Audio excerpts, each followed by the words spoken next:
Assalamualaikum warahmatullahi wabarakatuh. Berjumpa lagi dengan saya Arif Suri Nugroho dari kelas 12 IPS 1. Pada kesempatan kali ini saya akan menyampaikan tentang materi teks editorial. Dimulai dari mengidentifikasi struktur teks editorial dan menganalisis fakta dan opini dalam teks editorial. Oke, sebelum saya melanjutkan tentang materi ini, saya ingin bertanya terlebih dahulu kepada teman-teman, apakah teman-teman pernah menemukan bagian seperti ini di dalam koran? Ya, bagian seperti ini adalah tajuk rencana ataupun disebut editorial. Bila teman-teman kurang suka membaca koran, mungkin teman-teman suka melihat siaran berita.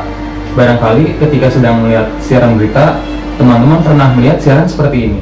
Ribuan massa demonstran dari kalangan mahasiswa dan buruh masih memenuhi jalan MH Tamrin hingga kemarin sore 8 Oktober 2020. Demonstrasi ini berkaitan dengan pengesahan RUU Cipta Kerja oleh DPR RI pada 5 Oktober 2020 lalu. Terdapat beberapa poin tuntutan yang diajukan oleh para demonstran, seperti pembahasan RUU Cipta Kerja ini dinilai sangat tergesa-gesa dan UU Omnibus Law yang mengesampingkan partisipasi masyarakat. Kemudian RUU Cipta Kerja ini dianggap memberatkan bagi kaum buruh. Pengesahan RUU Cipta Kerja ini menuai banyak kontroversi dari kalangan mahasiswa dan buruh.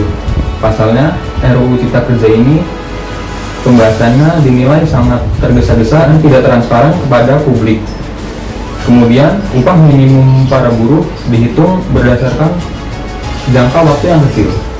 Tentunya tidak semua kalangan dapat menerima keputusan ini.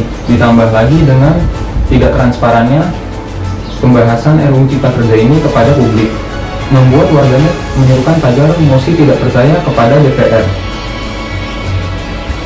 Tidak ada yang menyangka ketergesa-gesaan pengesahan RUU Cipta Kerja ini dapat menyebabkan dampak demonstrasi besar-besaran dan bentrokan di berbagai daerah di Indonesia. Tentunya saat ini kita semua berharap agar terjadi perundingan antara pihak DPR RI dan pihak mahasiswa untuk menjembatani penyelesaian masalah RUU Cipta Kerja ini, supaya permasalahan ini tidak berlarut-larut dan menyebabkan bentrokan yang lebih parah lagi di berbagai daerah di Indonesia. Baik teman-teman, setelah kita melihat siaran editorial yang tadi, mari kita mengidentifikasi struktur teks editorial. Yang pertama itu terdapat tesis. Tesis itu adalah sudut pandang atau teori dari penulis teks editorial.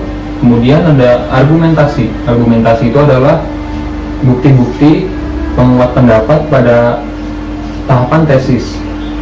Kemudian yang terakhir itu ada penegasan ulang. Penegasan ulang adalah penguatan pendapat yang telah disertai oleh fakta-fakta dalam argumentasi. Jika kita memperhatikan siaran editorial yang tadi, kita dapat menyimpulkan poin-poin dari siaran tersebut, seperti terjadinya demonstrasi dari kalangan mahasiswa dan buruh, UU Cipta Kerja yang dibahas terlalu tergesa-gesa dan tidak transparan, UU Omnibus Law yang dianggap mengesampingkan partisipasi masyarakat, UU Cipta Kerja yang dianggap memberatkan bagi para kaum buruh, pembahasan RUU Cipta Kerja yang terlalu tergesa-gesa dan tidak transparan membuat terjadinya demonstrasi dari kalangan mahasiswa dan buruh dan bentrokan di berbagai daerah. Kemudian yang terakhir, diperlukan perundingan antara pihak DPR RI dan mahasiswa untuk menjembatani penyelesaian masalah RUU Cipta Kerja ini supaya tidak berlarut-larut dan tidak menyebabkan bentrokan di berbagai daerah di Indonesia. Dapat kita simpulkan dari poin-poin ini, poin pertama yaitu terjadi demonstrasi dari kalangan mahasiswa dan buruh merupakan peristiwa. Kemudian terdapat opini, yaitu poin-poin yang dituntut oleh para demonstran. Kemudian terdapat fakta. Faktanya yaitu ketergesa-gesaan pengesahan RUU Cipta Kerja ini menyebabkan demonstrasi besar-besaran dan bentrokan di berbagai daerah di Indonesia. Dan yang terakhir terdapat solusi, yaitu dibutuhkannya perundingan antara pihak DPR RI dan mahasiswa. Oke, mungkin cukup sekian penjelasan dari saya.